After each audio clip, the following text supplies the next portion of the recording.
बिस्मिल्लाहिर्रहमानिर्रहीम। हज़रत सैयदना उबैदा बिन हारिस रदी अल्लाह ताला अन्हो, जिनकी कुनियत अबू मुआविया है, आपके एक बेटे मोहम्मद बिन उबैदा,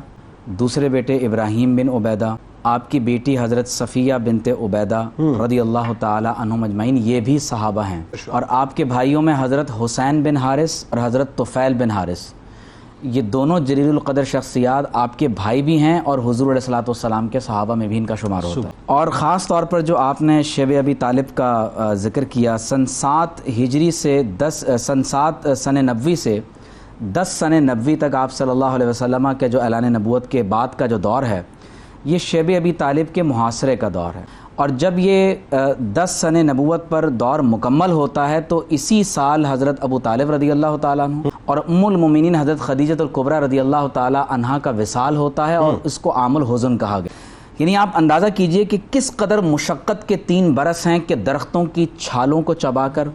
खजूरों के पत्तों पर और खजूर की गुठलियों को यानी खाने के साथ जो है वो बनु हाशिम के जो अफराद हैं वो रसूलुल्लाह सल्लल्लाहु अलैहि वसल्लम के साथ अपने गुज़र बसर, और ज़ाहिर है कि बनु मुत्तलिब का उसमें एक बहुत बड़ा किरदार है। और एक ख़ास तौर पर मुआशी पाबंदी और जब मुआशरती मुक़ाता के साथ नाउज़ु बिल्लाहि मिन ज़ालिक दीन को छोड़ देने पर मजबूर किया जा रहा है, तो बताया ये जा रहा है कि अगर पूरी दुनिया तुम्हारे सोशल इकनॉमिक बॉयकॉट के लिए खड़ी हो जाए और मकसूद ये हो कि दीन इस्लाम और हुज़ूर अलैहिस्सलाम की दिफा को तर्क कर दिया जाए, तो इंसान मुशक्क़तों को बर्दाश्त करे लेकिन हुज़ूर अलैहिस्सलातु वस्सलाम के साथ कभी ख़यानत ना करे। नाउज़ु बिल्लाहि मिन ज़ालिक। जुनैद भाई, आप देखें कि हुज़ूर अलैहिस्सलातु वस्सलाम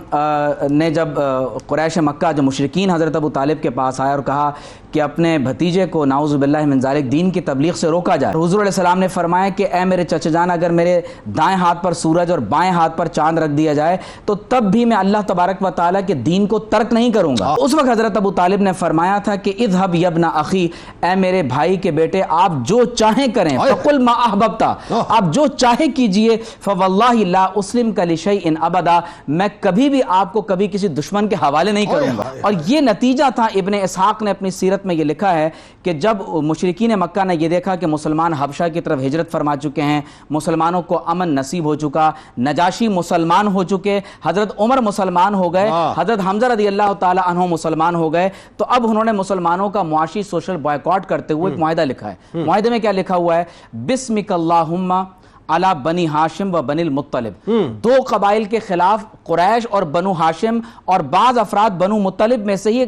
एक सोशल बॉयकॉट की तरफ आगे बढ़ रहे हैं। अला अल्लाह युनाकिहु इलैहिम, इनके साथ कभी मुनाकहत नहीं की जाएगी। वला यनकहुहुम, ना इनसे कोई निकाह करेगा। वला यबीउहुम शैआ, ना इनको कोई चीज फरोख्त की जाएगी। वला यब्ताउ मिनहुम, ना इनसे कोई चीज खरीदी जाएगी। इनके साथ कोई मामला नहीं किया जाएगा यहां तक कि मोहम्मद रसूलुल्लाह सल्लल्लाहु अलैहि वसल्लम को हमारे सुपुर्द किया जाए कि नाउज़ु बिल्लाहि मिन ज़ालिक उनको शहीद कर दें। और इसको लिखने वाला कौन है? मंसूर बिन इकरमा बिन आमिर बिन हाशिम बिन अब्द मुनाफ। और काबिल तवज्जो बात यह है कि इब्ने इसहाक़ ने लिखा है कि जब यह मुआहिदा लिखा गया कि हुज़ूर अलैहिस्सलाम का नाउज़ु बिल्लाह सोशल और इकोनॉमिक बॉयकॉट किया जाएगा, तो हजरत अबू तालिब ने उस वक्त क्या फरमाया? फरमाया अलम तालमू अन्ना कद वजदना मुहम्मदन नबियन का मूसा खुत्ता फी अव्वलिल कुतुब। फरमाते हैं कि क्या तुम ये नहीं जानते कि हम मोहम्मद सल्लल्लाहु अलैहि वसल्लम को वैसे ही अल्लाह का नबी मानते हैं जैसे हजरत मूसा को अल्लाह का नबी मानते हैं। ये बात आसमानी किताबों में भी लिखी हुई है। और फिर हुजूर अलैहिस्सलातु वस्सलाम ने सीरत इब्न हिशाम में लिखा है कि जब अपने चाचा जान से फरमाया कि ए मेरे चाचा जान, अल्लाह ने एक दीमक को मुसल्लत कर दिया है कि जिसने पूरे इस मुआहिदे को खा लिया सिवाय अल्लाह तबारक व तआला के नाम के। तो जुमले पर गौर कीजिएगा कि हजरत अबू तालिब क्या फरमाते हैं कि फ़क़ाला अर्रब्बु का अख़बरा का बिहाजा, ए मेरे बेटे, ए मेरे चाचा के बेटे, क्या आपको ये खबर आपके रब ने अता फरमाई? हुज़ूर अलैहिस्सलातु वस्सलाम ने फरमाया नाम जी, मेरे रब ने खबर अता फरमाई। तो हजरत अबू तालिब ने उसकी तस्दीक फरमाई। और फिर जाकर मुशरिकीन मक्का से कहते हैं कि जाकर उस मुआहिदे को देखो। अब जब वो मुआहिदा देखा गया तो अल्लाह के नाम के सिवा सब कुछ मिट चुका था। और उस वक्त हजरत अबू तालिब रज़ी अल्लाह ताला अन्हु के ये जो यानी कसाइद के अंदर जो अशार मिलते हैं, तो इस पूरे वाक़े से ये बात मालूम होती है कि बनु हाशिम हो یا بنو مطلب ہوں، انہوں نے اس 3 برس کے عرصے کے اندر جس قدر مشقت کو، پریشانی کو حضور علیہ السلام کے ساتھ برداشت کیا ہے، تو یہ دراصل اقبال کے اس شعر کی یاد اس تذکرے سے تازہ ہو جاتی ہے کہ کی محمد سے وفا تو نے تو ہم تیرے ہیں، یہ جہاں چیز ہے کیا لوح قلم۔ ہذانی خصمانی اختصموا فی ربہم، حضرت امام طبری اس آیت کے بارے میں فرماتے ہیں کہ نزلت فی الذین بارزوا فی یوم بدر، کہ یہ آیت مبارکہ کہ 2 گروہ اللہ تبارک و تعالی کے بارے میں ایک جنگ کے اندر مصروف ہیں۔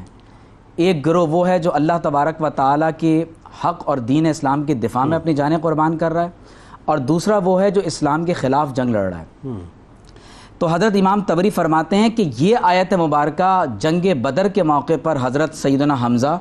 حضرت علی اور حضرت عبیدہ بن حارث رضی اللہ تعالی عنہم کے بارے میں نازل ہوئی، اور حضور علیہ السلام نے فرمایا کہ ان اللہ اطلع علی اہل بدر، اللہ تعالیٰ نے اہل بدر کی طرف توجہ فرمائی۔ تو ان میں جو سب سے پہلی شخصیت ہیں وہ کون ہیں؟ وہ حضرت عبیدہ بن حارث ہیں، جن کو اول الشہید فی معارک الاسلام کہا گیا، غزوہ بدر کے پہلے شہید ہیں۔ اور اللہ نے فرمایا کہ اب تم جو چاہے کرو، اللہ نے تمہاری مغفرت فرما دی۔ تو حدیث میں آتا ہے کہ جب عتبہ، شیبہ اور ولید غزوہ بدر کے اندر میدان میں اترے اور مشرکین کی طرف سے انہوں نے دعوت مبارزت دی، تو اس وقت انصار کے 3 لوگ حضور علیہ السلام کی اجازت کے بغیر جب کھڑے انہوں نے ہونے کا ارادہ کیا، تو آپ صلی اللہ تعالی علیہ وسلم کے بالمقابل جب مشرکین مکہ نے کہا کہ نہیں، ہمیں تو وہ چاہیے جو ہمارے ساتھ شیب ابی طالب میں بالمقابل تھے، تو حضور علیہ السلام نے فرمایا قم یا حمزہ،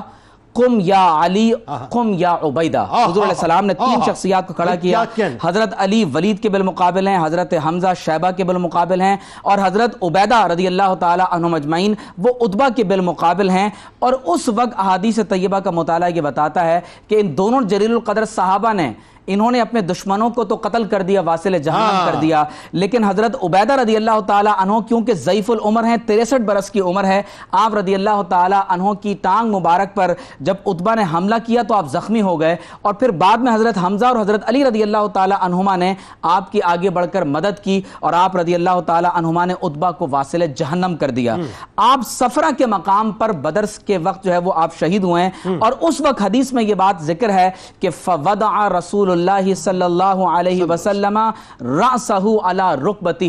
شیب ابی طالب کی خدمت کا جو صلاح رب نے یہ دیا کہ ان کی جان جسم اور روح سے، یعنی جسم اور روح کا تعلق جدا ہو رہا ہے، اور سر مبارک محمد الرسول اللہ صلی اللہ علیہ وسلم کی مبارک گود میں رکھا ہوا ہے، اور اس وقت آپ کیا فرماتے ہیں کہ یا رسول اللہ لو رآنی ابو طالب لعلم انی احق بقولہ منہ، کاش کہ اگر آج مجھے حضرت ابو طالب دیکھ لیتے تو فرماتے کہ وہ نعت جو انہوں نے آپ کی شان 80 اشعار پر مشتمل نعت کہی تھی، اس کا ایک شعر یہ فرمایا کہ آج اگر وہ دیکھ لیتے تو جان لیتے کہ ان کے اس فرمان کا میں ہی مصداق ہوں۔ وہ نعت کیا ہے؟ فرماتے ہیں کہ کذبتم وبیت اللہ نبذا محمدن صلی اللہ علیہ وسلم ولما نطاعن دونہ ونناضل وابید یستسقى الغمام بوجهه ثمال الیتامى عصمة للارام ونسلمه حتى نسرع حوله ونذهل عن ابنائنا والحلائل۔ تو اس وقت جب جان نکل رہی ہے تو حضرت ابو طالب کی کہی ہوئی نعت اپنی زبان سے ادا کر رہے ہیں۔ ترجمہ کیا ہے کہ ہم اللہ کے رسول صلی اللہ علیہ وسلم کی حفاظت کریں گے، یہاں تک کہ ان کے ارد گرد اپنی جانوں کو قربان کر دیں گے، اپنے اہل و عیال سے بے نیاز ہو جائیں گے۔ جنید بھائی جان نکل رہی ہے اور نگاہیں چہرہ مصطفیٰ پر ہیں، اور نعت کہہ رہے ہیں کہ یہ وہ مبارک چہرہ ہے کہ جن کے چہرے کی ضیا پاشیوں سے بادل بھی پانی کو طلب کرتے ہیں، جو یتیموں کے ملجا و ماوا ہیں اور بیواؤں کے ٹھکانہ ہیں۔ حدیث میں آتا ہے کہ جب ان کا وصال ہونے لگا تو اس وقت پھر انہوں نے ایک نعت کہی ہے کہ جس کے چند اشعار میں ایک بات یہ بھی ہے، فرماتے ہیں فَأَكْرَمَنِ الرَّحْمَنُ مِنْ فَضْلٍ مِّنْهُ بِثَوْبٍ مِّنَ الْإِسْلَامِ غَطَّ الْمَصَاوِيَ۔ فرماتے ہیں کہ میری جان اس حالت میں اللہ تعالیٰ کی بارگاہ میں حاضر ہو رہی ہے کہ میں نے اسلام کا لباس زیب تن کیا ہوا ہے، اور رحمان نے اپنے فضل سے میرا اکرام کیا ہے۔ تو گویا کہ غزوہ بدر میں جو سب سے پہلی شخصیت حضور علیہ السلام کی طرف سے دفاع کرتے ہوئے اپنی جان کو قربان کر رہی ہیں، اور اس کی برکت سے اللہ تعالیٰ نے ان کے وجود مسعود سے، ان کی قبر سے بھی خوشبو کو، یعنی تمام عالم کو ان سے معطر کر دیا، وہ حضرت عبیدہ بن حضرت حارث ہیں، اللہ تعالیٰ کا ان پر سلام ہو۔